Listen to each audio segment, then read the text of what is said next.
Hey, hey, hey, and welcome back, Trinity Campers.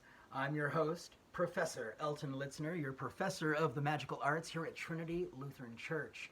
Welcome to Lesson 2, Part 2. We're going to keep talking about playing cards. This is one of my favorites. Watch. Watch. Magic is fun. Magic is definitely fun. All right, so let's review some of the things that we've already gone over. Kind of a little bit of a review. We have mechanic's grip. Corner of the cards is being pressed into the palm of the hand. The rest of the cards are held by the middle, ring, pinky finger. The thumb and index finger are free to move, but the index usually rests in the front to keep the cards square. This is called mechanic's grip or standard dealing position. The cards are dealt by using the thumb to push the top card forward, thumbing it off into the receiving hand. This is true if you're dealing from one hand to another or directly down to the table. You can also use the thumb to deal the cards into the bottom base of the thumb and spread them over the bottom hands to give someone a selection of cards in a little bit of a card fan. So that's what we've done so far. Are you ready to learn your next slate? Ooh, are you excited? Good. We're going to learn something called a pinky break, which is exactly what it sounds like. The cards are being held in mechanic's grip. This is half the deck. The other half of the deck is up here. Mechanic's grip. My pinky is going to be used that as I put these cards down, the pinky is going to catch the bottom corner of that top pack and hold a break. Now, it's not jammed in there. It's not in there super tight. It's just enough to push up that bottom corner.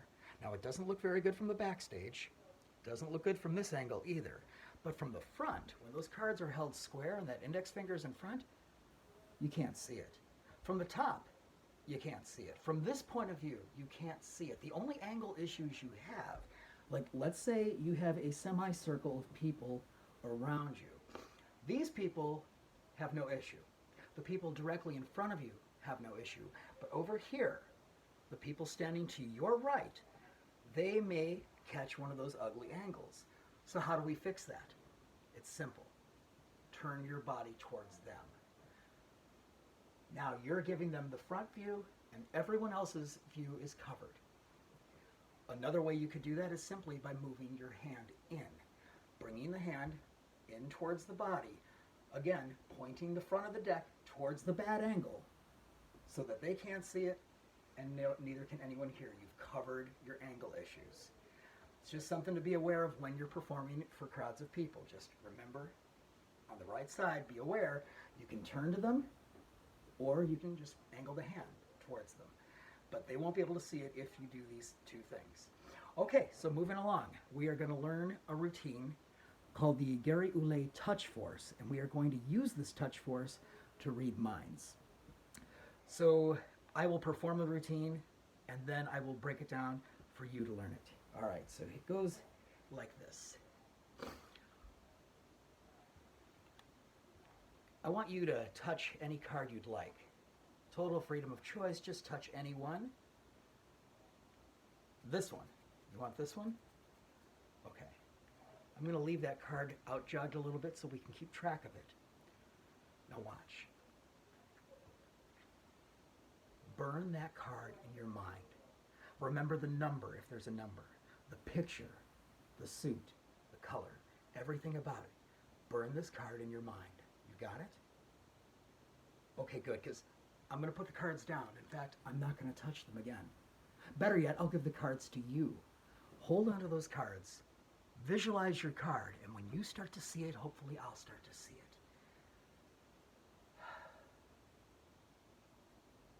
It could be black or red. It could be black or red. Black or red. He smiled a little bit when I said black. I'm thinking maybe we're dealing with a black card. I've got a 50-50 chance at this. But if it is a black card, that would mean it is either a club or a spade. It could be a club or a spade, a club or a spade.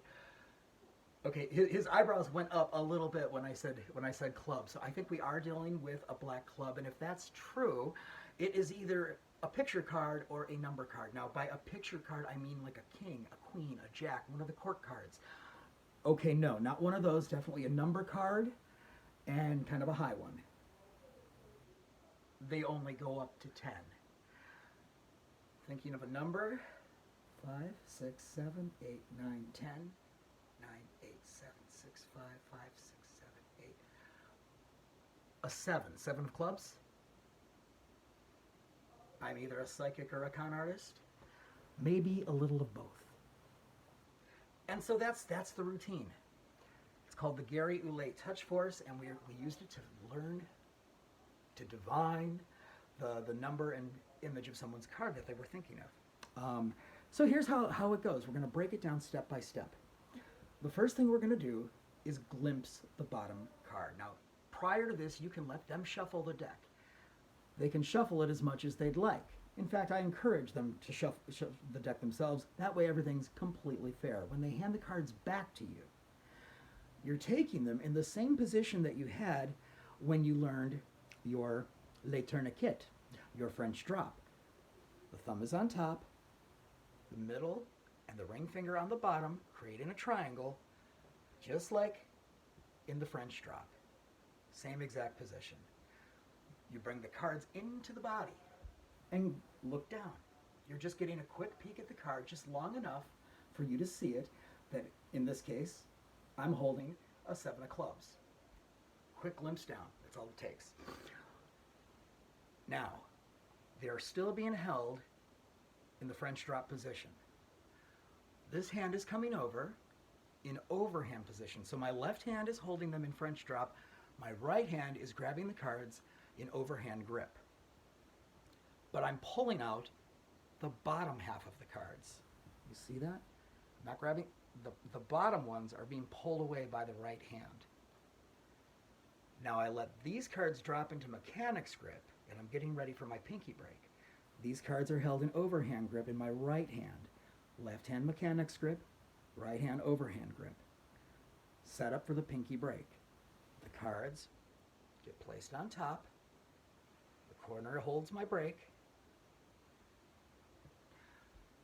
I'm going to thumb out the cards and offer them to select any card they like by pointing at it. Anyone they'd like. I'm out jogging the card, and I'm doing that by using my ring finger to sort of maneuver that card. It's kind of funny to shake it. But I use it to push the card forward, and then I clasp the cards between, I'm kind of holding it with my thumb, holding the cards in it with my thumb, and then this one is coming on top like a sandwich, and then I'm squaring the cards up with the card out jogged so that they can allegedly keep track of their card. The right hand then comes over like a big claw. The middle and ring finger catch the top card and push it in. As that's happening, the thumb comes around and lifts up the whole top pack from the pinky break. You show them the card, tell them to burn it in their mind, remember the number, the color, the suit, the picture. You got it? Good. Hand the cards over to them, let them hold them, and visualize their card. And then you go through the theatrical process. Now that the work is done, this is the magic moment. This is where the magic happens after the work is done. Now they believe you're actually trying to read their mind or their body language. If you notice, I sort of play it a little bit like a con artist. Like I am looking at them for tics or tells, things that'll suggest what they're thinking of. So if the card is red or black, I am looking for any physical reaction I see. Maybe their eyebrows go up, maybe their eyes move to the side, maybe they twitch a little bit, maybe they smile slightly. Whatever they do, I comment on. And it sort of makes it look like I'm reading their body language for tells the way a con artist might. And I think that that's a pretty strong way to present it. You can do it more like you're doing some sort of mind reading, and that's an approach too. But I like the sort of con artist approach. But yeah, it's totally up to you. But the whole idea is to make it mysterious, to sort of draw it out of them. Because just like we learned from the crayon routine, reading a mind is supposed to be hard to do. So you've got to sort of get it in bits and pieces, like you're going through, you know, a dark room with a flashlight. And, you know, that's the idea.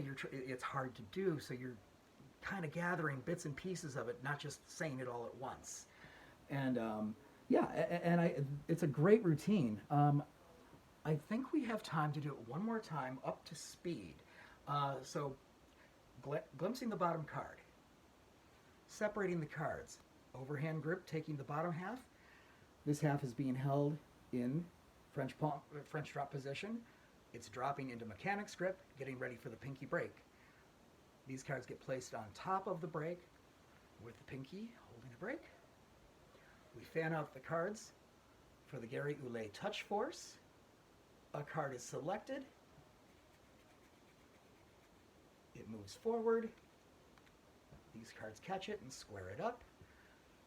The big claw comes over, pushes the outjogged card in. Everything else gets lifted up from the pinky break. And again, this is also the French drop position in the other hand, making the triangle. It's just an inverted one, but it's the same basic idea. You're picking them up that way. Showing that card, telling them to burn it in their mind to remember this card.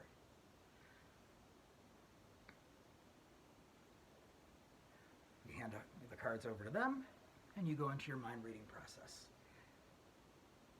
And I hope you have a lot of fun with this. I hope that this has inspired you to want to learn more magic. And there's some great resources locally if you do. There are 2 local magic shops. One of them is at 24 Mile and Card Road. It's called ABC Magic. This guy used to have a brick and mortar shop in Mount Clemens, but right before the pandemic, he moved everything into his house. He has a finished off basement, and he runs it out of his basement during weekend hours, and he also offers magic classes for free for kids. So that's an awesome resource to check out. It's ABC Magic. There is another brick and mortar magic shop in Clawson, Michigan called the Wonderground, and they are awesome there too. They also have magic classes for kids and tons of magic and books and things you can check out. Michigan is also home of the magic capital of the world. Most people don't know this. Most Michiganders don't know this, but we have the largest magic convention in the world once a year in August in Colon, Michigan. Colon is a small little town outside of Battle Creek. And every year, thousands of magicians descend on this small little town of Colon from around the world. Everyone from headlining Las Vegas acts to like big touring European acts. Everyone is there, and everyone gets to hang out together for 3 days of fun and magic and conventions and lessons and dealer rooms where you can buy fun things, and then we get to watch each other's performances, and it's super fun. That happens once a year in Colon, Michigan. We also have the Michigan Museum of Magic, which is another great resource to check out. So Michigan is really a cool place for magic, and also has a little bit of interesting magic history. Harry Houdini, my favorite magician, perhaps the greatest magician of all time, gave his final performance here in Detroit, Michigan. During his last performance, he struggled on stage. He passed out twice, but finished the show because being the showman he was, the show must always go on. He was inside the water torture cell. He wasn't able to get out. They had to break him out with sledgehammers. He was rushed to the hospital. He was pronounced dead on Halloween here in Detroit.